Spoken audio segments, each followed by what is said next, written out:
Okie doke. It's been a little while since I last streamed, but I am ready to show off another track that I've been working on over the last few weeks.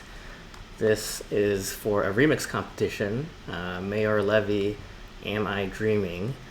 And that remix competition is due, I think, next week, beginning of March. So I'm like 98% done with this track. They released the stems, so you can see there's various audio stems down here that I used in various parts, but I actually didn't listen to the original song, so I actually don't really know what the original track sounds like, but I made my own remix using those stems and some various samples and some various sounds and stuff that you'll hear. So first off, without further ado, as I usually do, I will play the track straight through, beginning to end, and then afterward I'll dig into various sections and show what I was doing in Ableton, and hopefully my CPU will keep up, because as you can see there's a lot of stuff going on here, and I did freeze some of the tracks to make that easier. So again, I will play it beginning to end. It is a 5.5 minute sonic journey, and then we'll dig in. So here we go.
Okay, that was a track beginning to end, and so hope you enjoyed that.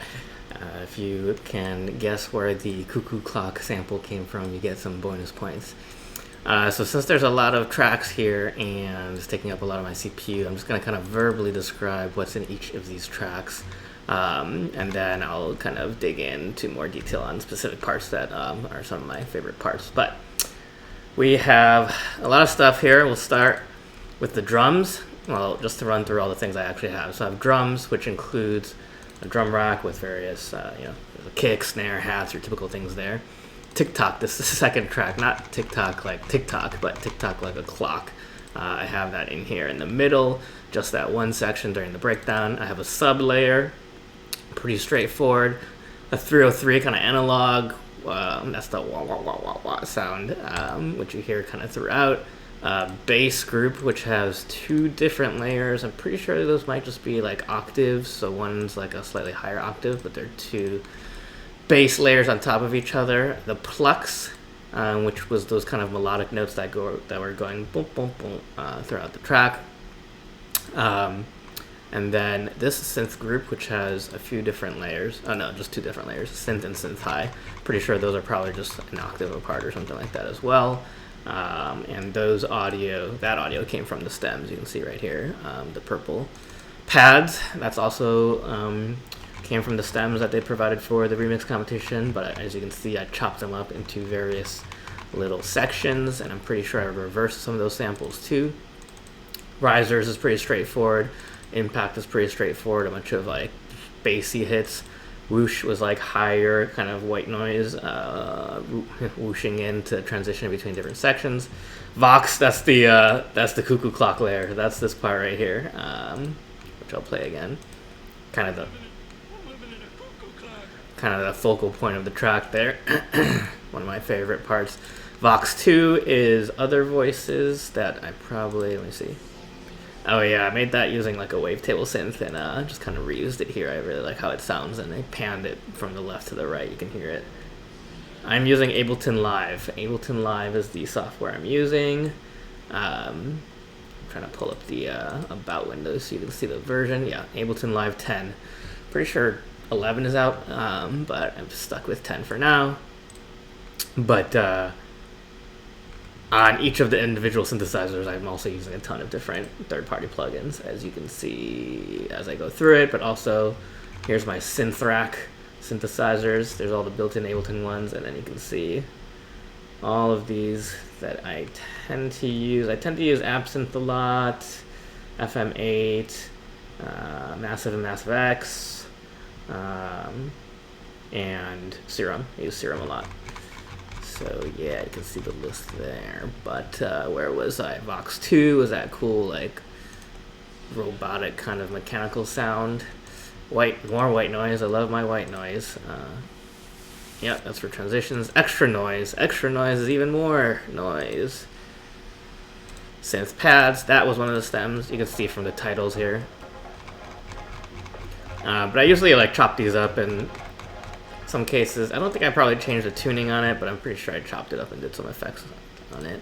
Extra pads is even more of that kind of stuff, this kind of cinematic. I'll go through and play all of them, yeah. And then these last three here are all stems. Vocal chops came from the stems of the track. Am I Dreaming?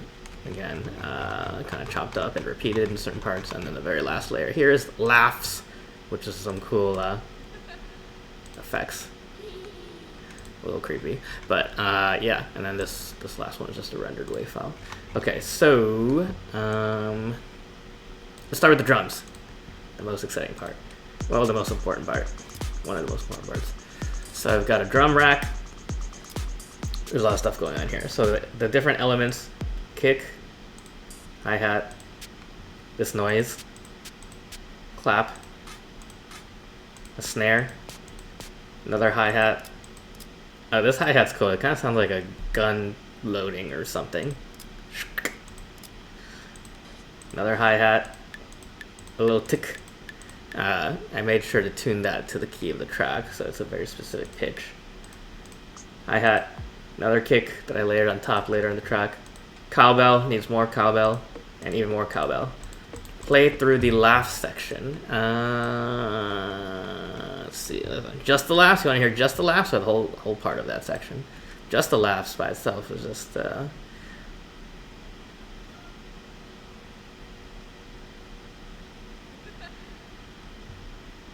skip ahead.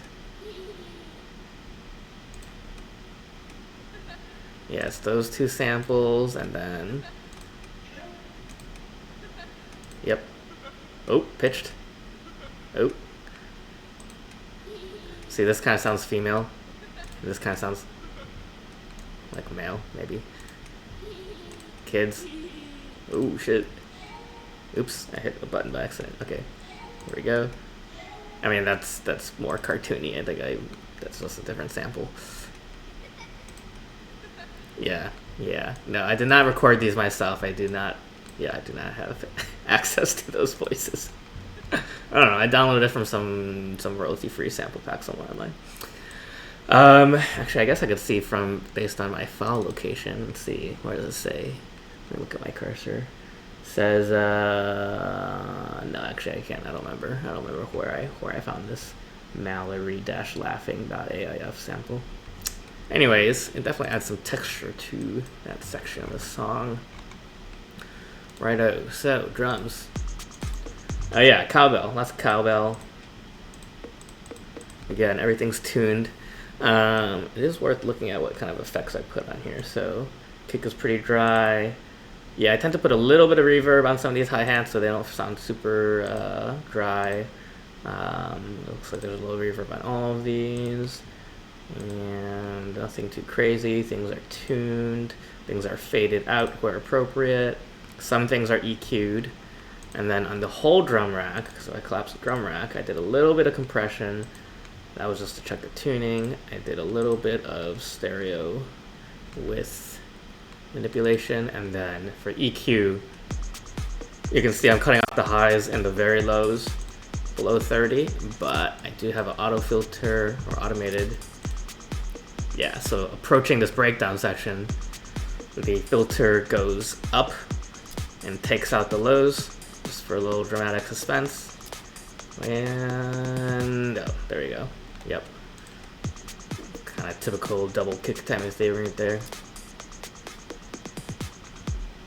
But you can see the drum track progresses from less stuff to more stuff to more stuff, including adding those high-pitched things. Then in the breakdown, it comes in slowly with some stuff, medium stuff, all the stuff. And then throughout the last section, it's just doing a lot of stuff. I mean, because if you look at the actual MIDI, yeah, this is all the stuff going on.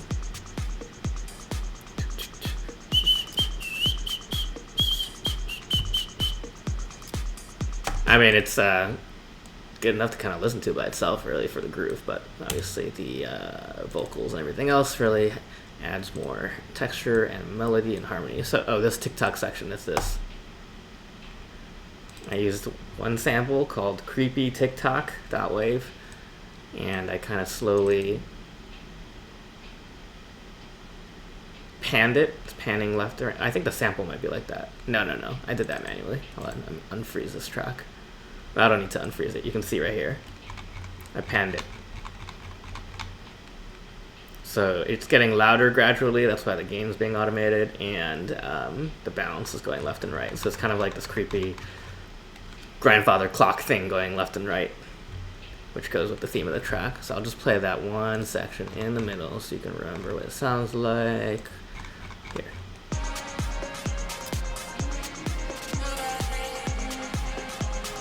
You won't actually hear the TikTok thing too clearly until it gets a few bars in.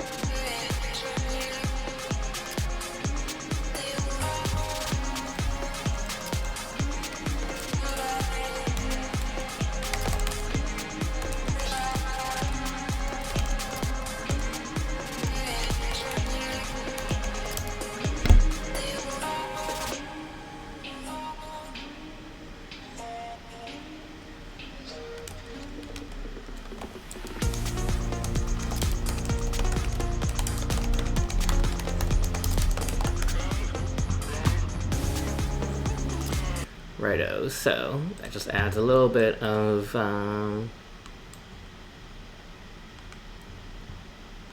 Who what? Who what? Who what? The voice? You can't guess? I'll play it again here. Well, that part's way too manipulated. Maybe the beginning part here.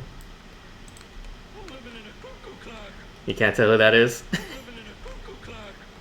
I'm living in a cuckoo clock. I'm living in a cuckoo No, it's not me. I wish. Let's see, where was I?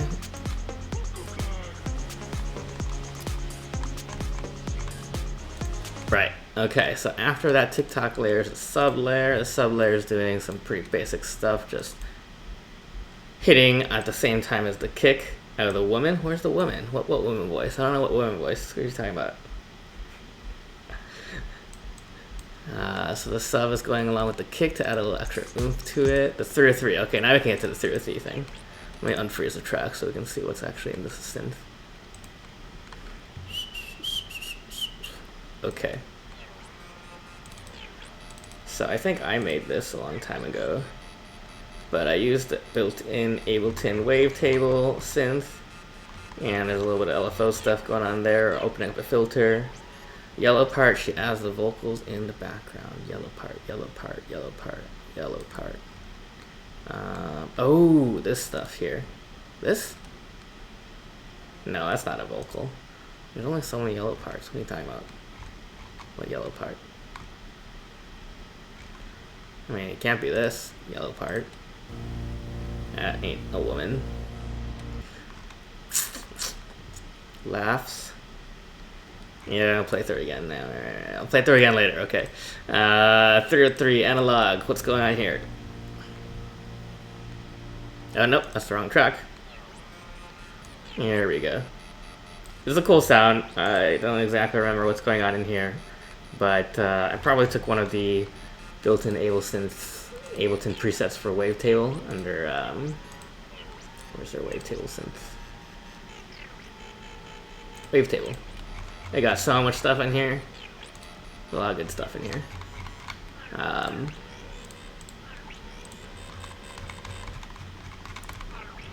But the notes I'm playing here, I think, are following the chord progression with some chords and stuff. And oh, I remember what I did here. I layered two different things. Oh man, my EQ is going crazy. What is going on with that EQ? See, I don't remember doing this. I might have reused this from a different project or something. But it looks like it's doing two different layers here. One's dry and one's like heavily EQ'd, which is always nice to add some texture. And then the other stuff I've got in this chain. Okay, so let's go ahead and close that overwhelming looking wavetable synth. Okay. After that, I put a saturator, novel tech character. I did some EQ on it, and I moved around this little peak just for some interesting effects over time. You can see it's moving. Looks like I turned on a phaser at some point, add a little bit of reverb, do some auto pan, so left, right, balance, and then all these track spacers are just sidechaining to the kick and the snare and the vocals. So that's what this is. Drums, kick, drums, clap, and vox, which is the voice track, the brown one. So the three track spacers are sidechaining to kick, clap, and vox. Oh, you can see I'm doing crazy automation of the left-right balance as well. Always keeping things interesting. Okay, so that's the 303. We'll just keep going through layer by layer. Eventually we'll get to all the voices. So bass group. Yeah, it's a nice sound. Especially when it gets low, like here. Yeah. Bass, give me bass. Okay, so in each actual bass layer, I have a another wavetable synth from Ableton, and then I saturated it, reverb, EQ'd it. Certain parts I did that little, I did like a redux, so that it kind of like, I think I'm trying to remember where that was turned on. I think it's like near the drop, maybe. Oh no, it's near the end, I remember. It's like a little pitch bendy stuff. I did that on purpose because I wanted to make it interesting. So I'm doing some pitch bending here, and then you'll hear there's like a little ooh, like it's coming up. Wait for it. Oh yeah, there we go. There's some pitch bending, and then there's like a little bit of pitch drop right at the end. Yeah. Yeah. Talk about a brown note. Okay, so yeah. And then, yeah, these two layers are similar. Pretty sure one of them just might be have some different effects on it, or be an octave up. But on the bass group together, I also saturated it. I added some fuzz, EQ'd it, and then sidechained it. So most of what's causing that sound would be the wavetable synth itself and the saturator, I think. And then I might as well just unfreeze this track so I can see exactly what I did here. Yep, EQ'd it. This is that little pitch drop thing, some bit reduction. Yeah, so one track is this, the other track is this. Yep, it's just octaves apart. Yeah. Good sound. Okay. Plucks. This is kind of the melodic part, with a bunch of delay. Some nice ping pong delay between the left and the right ear. And yeah, I just took these samples from somewhere. It's not from the original track. And I did pitch it in different places to match the chord progression.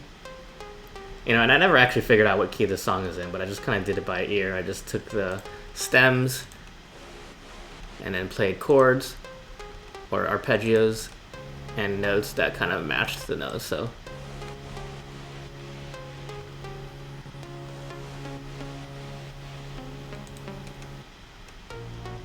back a second.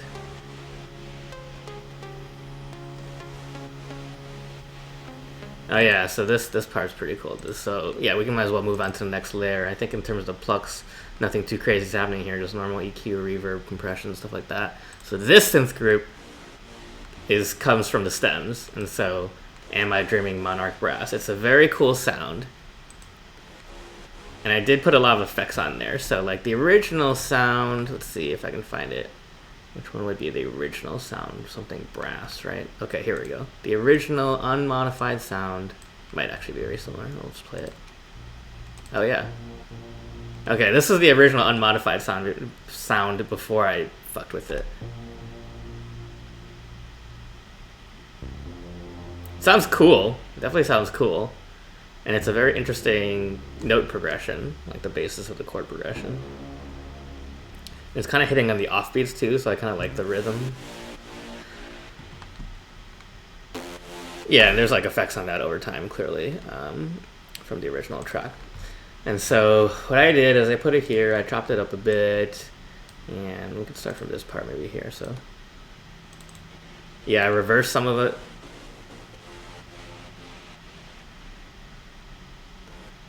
So on this layer I didn't do too much because I had a glue compressor and EQ. But then on this layer, I pitched it up more, synth high, EQ'd it, reverb, compressed, and added some stereo width. Then together, when they're layered, they sound a little stronger when they're one octave on top of each other. Like, let's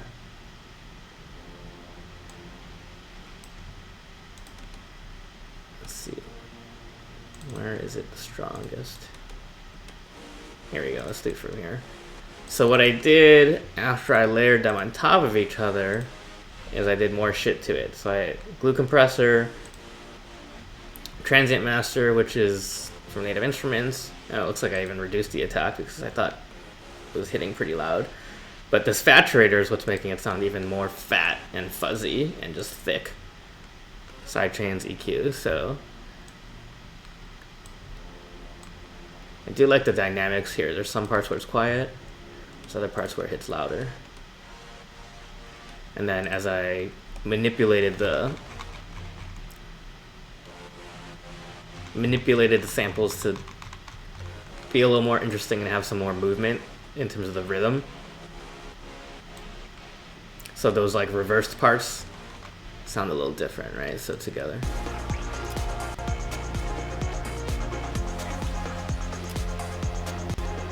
Yeah, I like my sounds fuzzy and thick. Let's see, did I do anything as I approach the end? I mean, it really forms the basis of the chord progression. Yeah, see, I like that kind of reverse. It's like a crescendo as it's like doing the swells. So instead of just that together, it's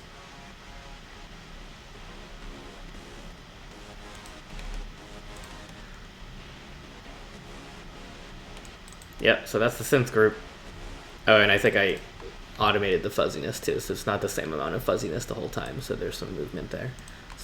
Some good dynamics. Okay, now on to pads with a Z. Pretty straightforward, I think. I did automate some of the woman's voice in the first half. So first half would be like here. Let's see. I'll play, and then you say when you hear it.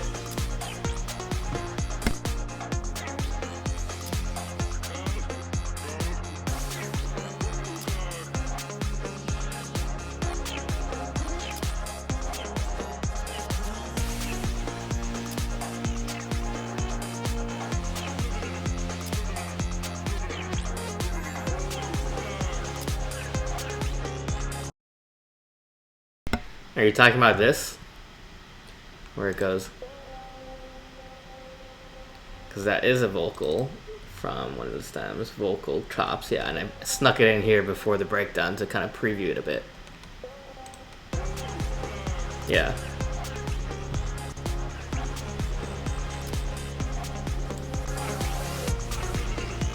Oh, and it comes in here later too.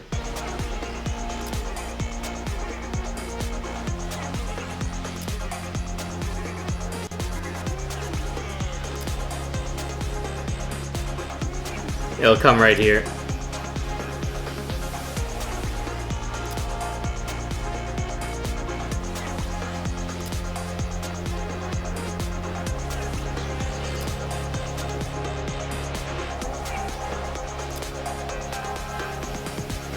Yeah, so I put those in on purpose to kind of preview those vocal chops before they kind of, you know, are the main focal point in the breakdown. So, I mean, these are stretched out in various warping effects to make them sound cool.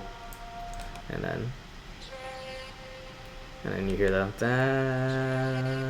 and then I'm not actually sure what she's saying. In my mind, she's saying ribeye, like a ribeye steak. And then you get to this breakdown section, and then that's like she's kind of the main ribeye.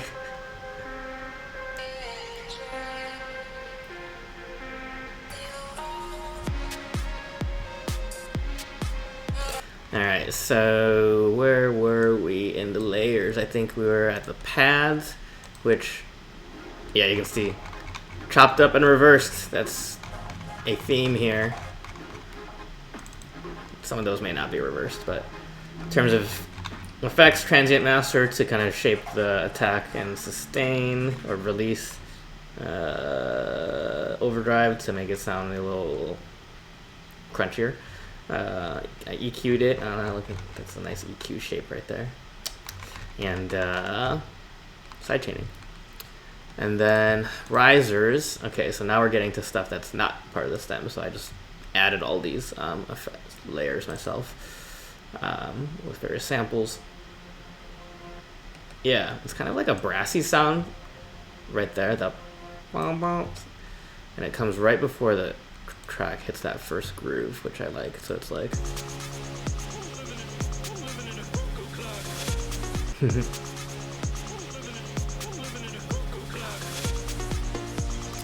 and in terms of the effects on this, oh yeah, I think I actually manipulated the rhythm so that it would line up right after the cuckoo clock thing and before the drums hit in. And oh yeah, and you'll notice that on my drums I take out certain kicks at certain times to kind of have that lead up.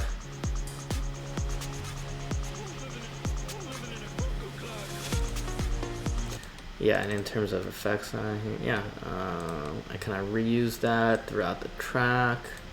Oh, and then there's this cool sound. It's like a little robot alien baby thing. I did all sorts of weird transposition and warping stuff on there to get that sound. But I just kind of throw it in right before the hit, like the downbeat. I don't know, I think it sounds cool.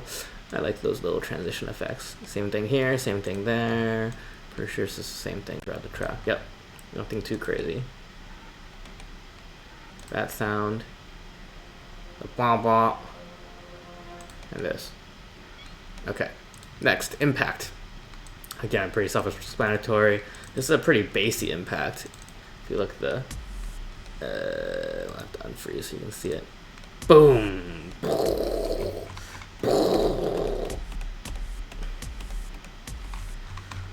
But it just gives a little more meat to some of these hits, especially like in this section when you're leading up to the breakdown.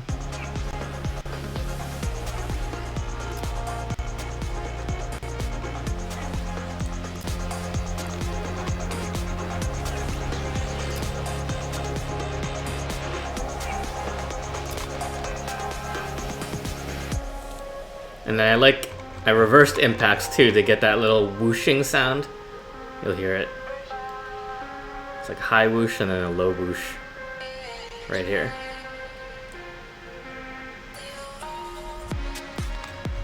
Really helps that kick come in when the drums hit.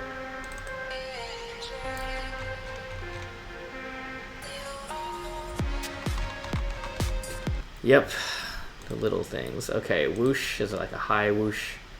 Yeah, I EQ'd it to like the 1K and above frequency range. Just that little sound right there helps the transition between sections. And then Vox, our protagonist of the story, chopped it up, I'm living in a cuckoo clock.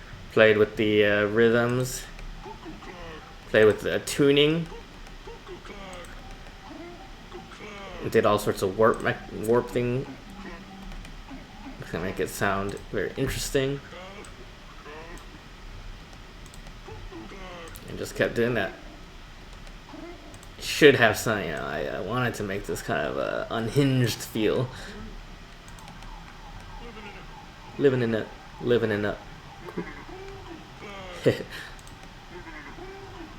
You should be able to notice that the panning left and right. Yeah, I did some left-right panning to. Oh yeah, I remember why I did it right in that section, because this voice thing comes in, and I wanted the voice on the right side and the cuckoo clock on the left side so you could hear them both at the same time.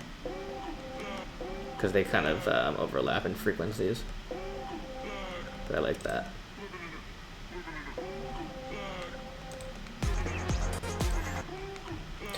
Living in a ribeye clock. Okay, so go through the rest of these.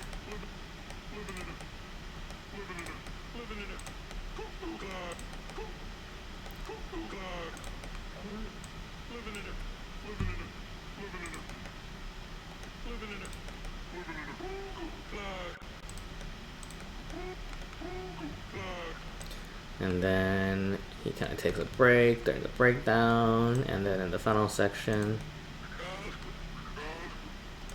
yeah, more of those sounds. Yeah, I think that one's just like really stretched out. That's why it sounds like that.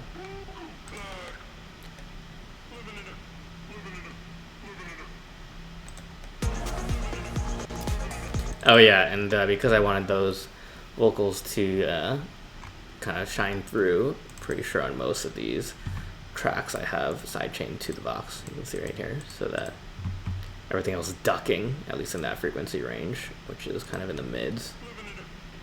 It's actually quite a bit of frequencies there, so you can hear it clearly. And there's obviously a lot of other stuff going on too, but yep, that's the Vox layer. Key element. Vox 2. Oh, that's that thing I was showing earlier. Oh, I think I made this one using Vital's wavetable thing, where you like type in a word and makes the sound using various whatchamacallits, format filters maybe. But there's no way you're gonna be able to know which word I used to make this particular sound. I'll give you one guess, but there's no way you would know. And actually, there is a way you would know. You can see the file name when I click on it. But yeah, I just kind of use that as ear candy throughout the track. I like to use stuff like that to kind of transition between sections. So let's see, where is it here?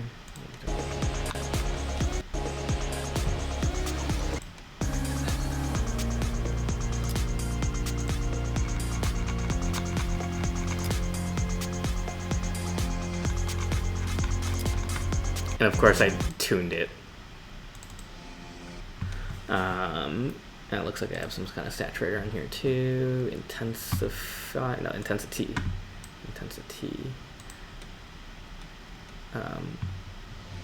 I also made sure to cut off the highs because it can get kind of annoying. Grating on the ears. Okay, moving along now. Almost through. We're on the white noise. So I think it's pretty self-explanatory how I use that layer.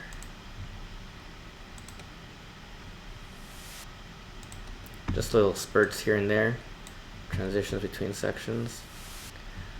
Extra noise, guess I want it even more, especially as we approach the end of the track to fill out that space. I like how this looks, it's kind of like a car. Looks like a car, or like a hippopotamus. So this is like really filling in some of those mids and highs as we approach the end of the track. Probably didn't notice it, but here it is.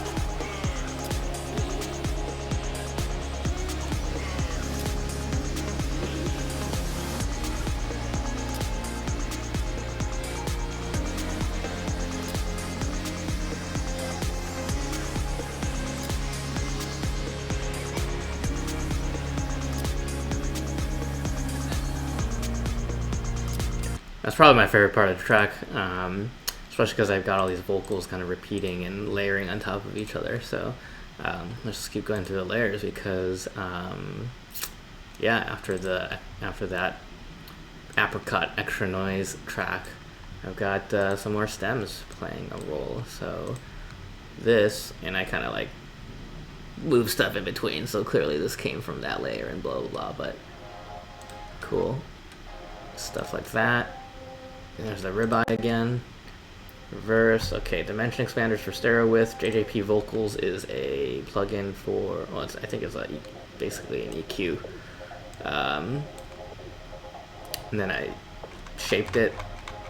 It's funny, when I do these EQs, I'm always like pleased by the shape of it, but visual shouldn't matter. It's the sound,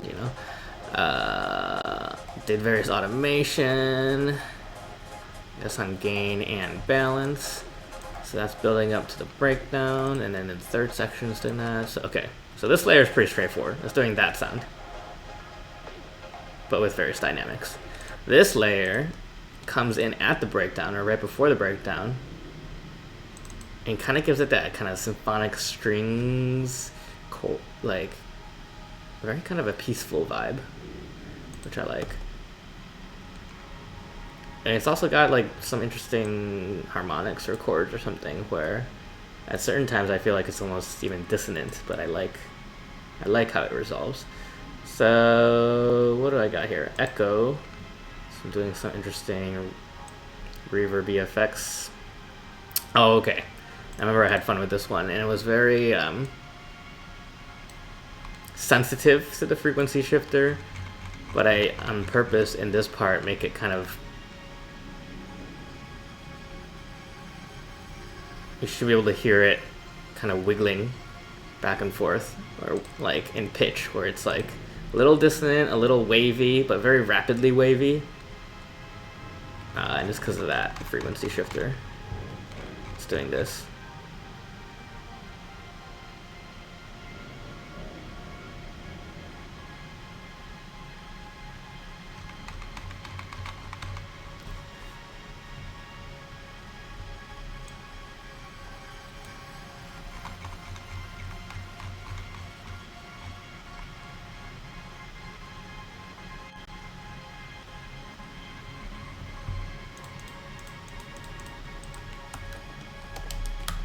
And so yeah, you can kind of tell I had the erosion on there too, which made it a little distorted, a little fuzzy, and it does sound a little dissonant with that frequency shifter.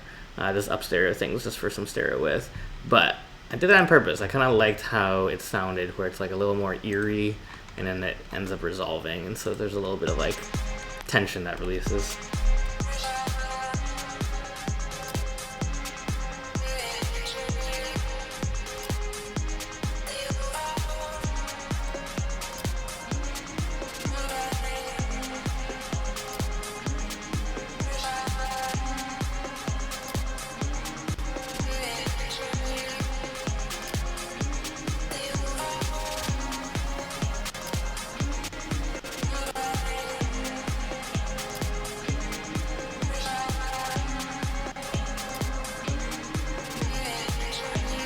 And one thing that is important to point out is those little like cowbell sounds. Let's see over here. Oh, here? Yeah. Doesn't really sound like a cowbell, but this sound.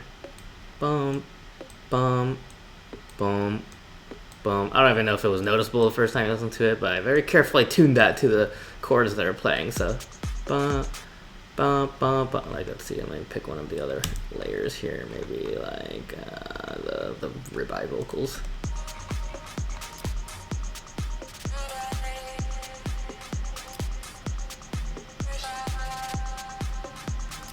Yeah, and I just did that by like going into the drum rack and like tuning it. So that's why this is automated. There we go. Each of those little bump.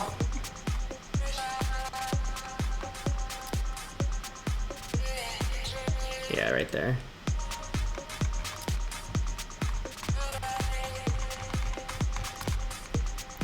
Yeah, because it would have bothered me if those weren't in tune.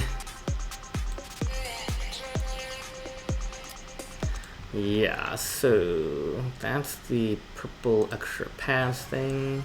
It's like a fuzzies. Well, I made it fuzzy with that erosion thing, but symphonic string sound, and it continues till the end. Really makes for some nice ambiance. Okay, next layer is this guy. I really like that sound too. So let's see what kind of, how much did I change it? Some stereo width, some saturation, some really wacky EQing. I don't know what I was thinking here, but I like the sound of it. It's like a crazy mountain range thing going on.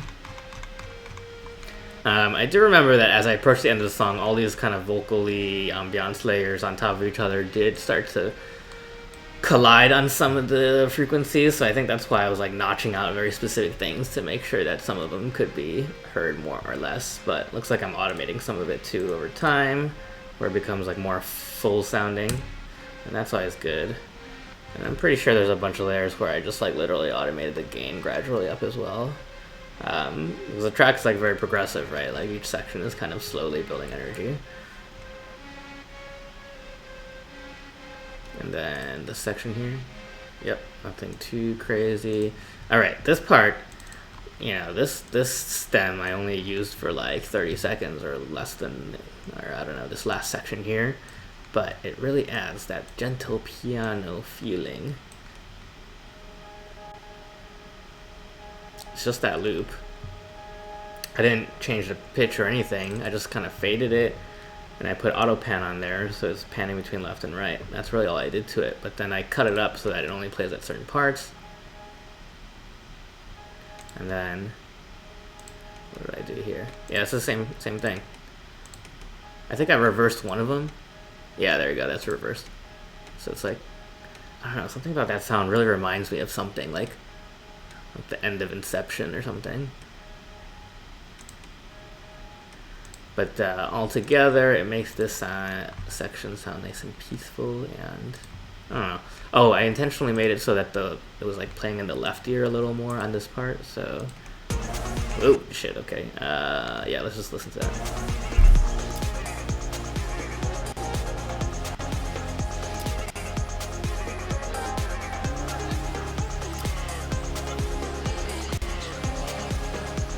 You should be able to hear that piano on the left here.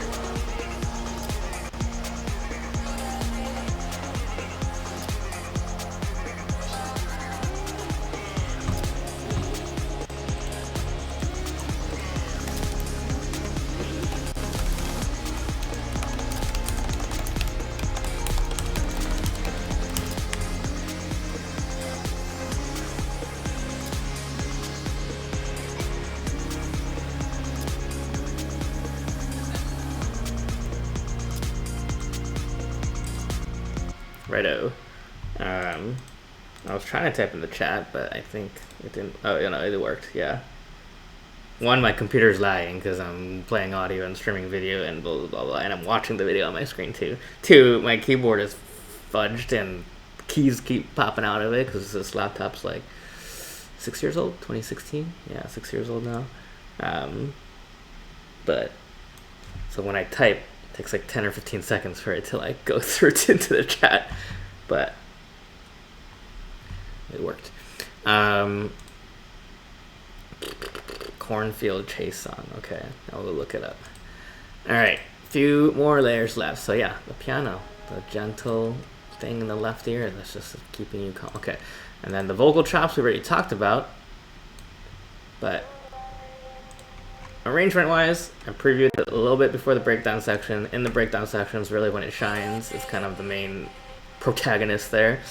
And then as it approaches the end of that breakdown section and I do that weird little drop down thing, pitch down thing, I made it.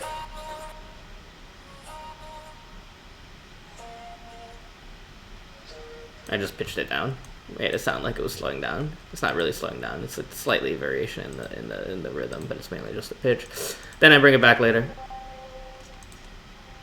And yeah, I mean it's really important for the ambiance in those sections, but this thing right before the last drop is, I'll just play it again.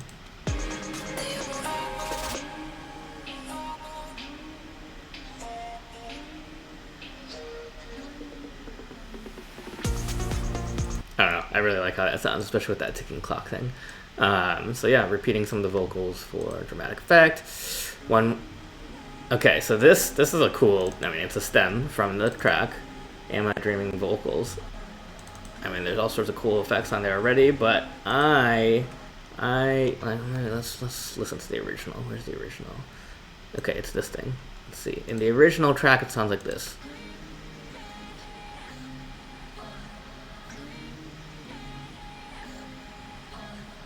I mean, it sounds cool. It sounds very cool. It sounds a little cleaner than mine. I intentionally fuzzed mine up, made it a little more distorted, because I wanted that kind of Cuckoo Clock dreaming kind of vibe. And so what I did here is I have two layers. You can see there's two chains here. So I put inversion on one of them. There's that car looking hippopotamus EQ again. I should just save that as a preset or something. So yeah, a common, oh, you know what? Oh, excuse me. I see what I did. So a common technique is to take two audio tracks, duplicate it, maybe have one louder than the other or whatever, you know, but put different effects on each one and different EQ on each one, so each one's different, and then pan one left, one and pan one right, and then you just get more texture and stir it with. So the stuff pan to the left is this fuzzy, erosioned,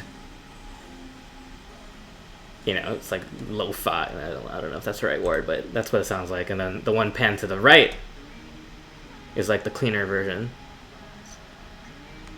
So when I play them together, you just get that cool ambiance.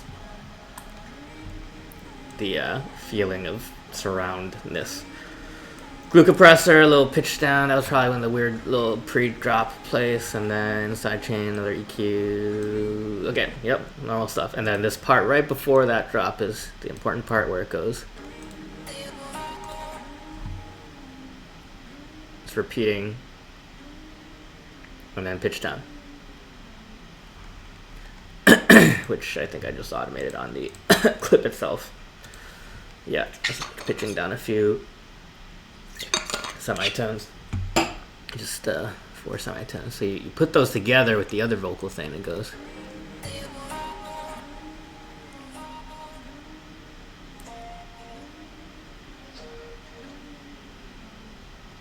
Yep. Okay, so, and then as I get into the third section, I repeat the dreaming over and over again until it's like kind of haunting. Dream. Oh, that's a cool sound. I pitched it up.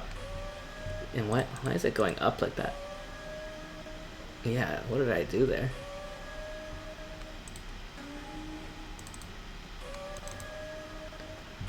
Is there automated pitch on that, or is it just the sample is like so stretchy?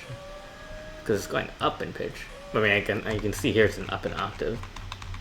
I'm trying to remember exactly what I did, but clearly I manipulated that sample somehow to get it to sound more like that. Maybe it is just pitched up an octave. That's pitched down. Pitched up again, and then as I get to the end, I repeat it more and more. Giving that eerie cuckoo clock feeling. I mean, the repetition almost sounds boring here, but in the context of everything else building up and all the layers coming in and that piano.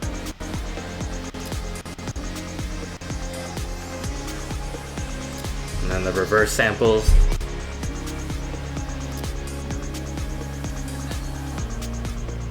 Yep. Yeah. Pitching it to match the notes. Yeah, that's that layer. And then, last but not least, was the laughs, which I showed earlier. But yeah, they add some some ambiance, where one could almost, I mean, you could potato could be some creepiness, could be some joy, some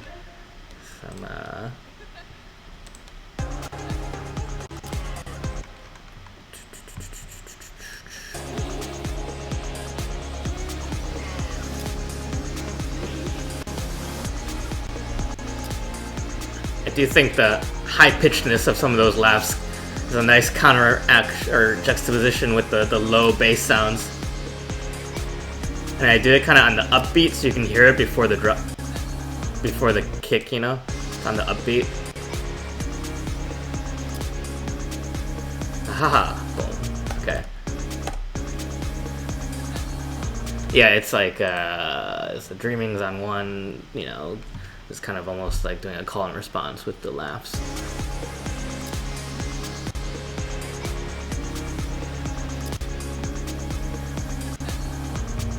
Yeah, and then this outro section is just doing a bunch of pitch bending on the bass stuff, like I mentioned earlier, making stuff sound a little weird.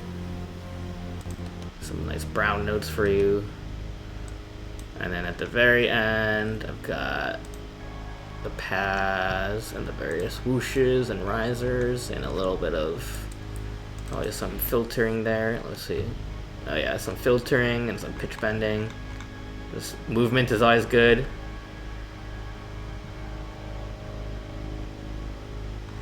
A little bit of dissonance, but then you end up on that one note. And that's the end. And it fades. So I should show what's on my mastering chain, just FYI. Then I'll play the track once more, beginning to end. Mastering chain's not on because I have this copy of the WAV file here, which I'll actually play off of because otherwise my CPU will drag. But just to show you what's in it, simple EQ, cutting off below 20. You know, I always say, I'm really not sure if I'm supposed to do that or not. If anyone knows, tell me if that's bad practice. But I know most speakers don't reproduce over, I mean, most speakers can't play below 20 hertz, so does it make a difference? I don't know. Blue compressor, I always just do a little bit, like half a decibel to 1 decibel of makeup gain and have the needle barely moving.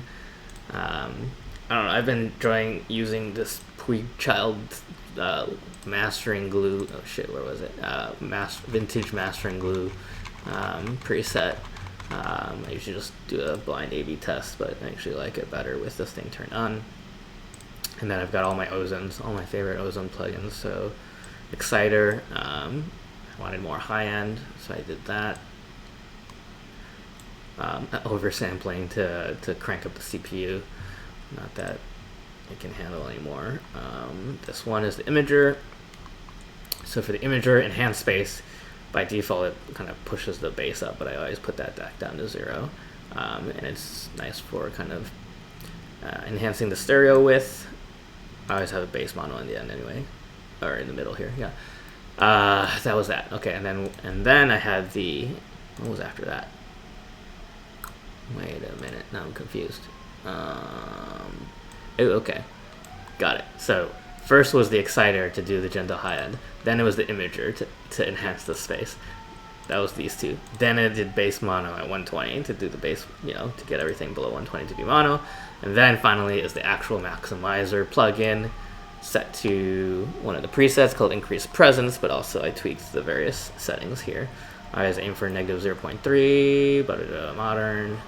So that was that. And I did learn recently, or realized recently, that I should always put the ozone maximizer after the bass mono, because if I put the bass mono after the ozone maximizer, for whatever reason, Ableton's algorithm for doing the bass mono will cause it to start clipping above 0. And so even if your ozone maximizer is doing it to negative 0.3, if you put the utility afterward, you're going to fuck it up. And then that EQ is doing nothing. It's just adding that, analog warmth. No, I'm kidding. And then the utility gain is just fade in and out at the very beginning and end. So that is the mastering chain. I think I showed all the tracks and the layers. Arrangement-wise, I think it's pretty straightforward, but I build and build and build. Add more drums, add more layers, add more effects, add more volume and fullness of frequency.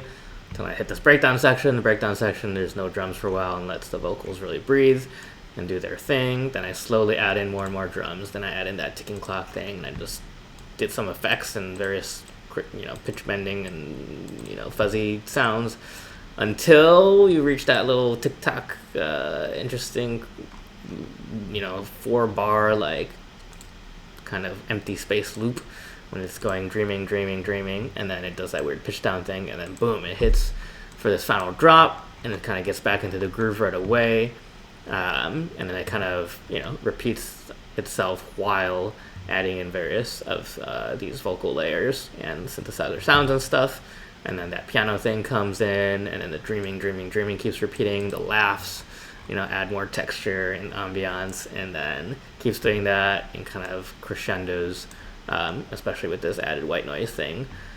And even these impacts get more and more frequent until the final, I wouldn't call it a drop, it's just then you transition to this outro section where the bass, that bass group, that bass sound, the brown sound, really just a kind of opportunity to have the little last word there, and you do some whooshes, and you do a little bit of the final stringy sounds, and then you just kind of, I intentionally did not end on a boom, but I ended on a nice, like a fade into the ether. So that's the arrangement. Those are the layers. I think I've talked about all the things I can think about talking about right now, so I will play it through one more time, beginning to end. You can listen to all the things, and hopefully that was elucidating and helps you appreciate the various sounds in this sonic journey a little bit more. So here we go.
There we go. Hope you enjoyed that. And that seeing some of the inner workings of the sausage factory here helps you appreciate it more. And as you can tell, my computer was glitching toward the end there on some of the parts, so it was skipping a little bit. So for the final, pristine track, you'll want to check out my SoundCloud, my YouTube, blah blah blah, where I will release it in a few days. I will definitely be releasing this next week. I think I'm pretty much happy with it as it is. There might be some final finishing touches I put on it, but there we go. That was your pre-release sneak peek at the whole track. So that is it for tonight. It is 10:37 p.m. Just past my bedtime, So thank you for tuning in, and I'll see you next time.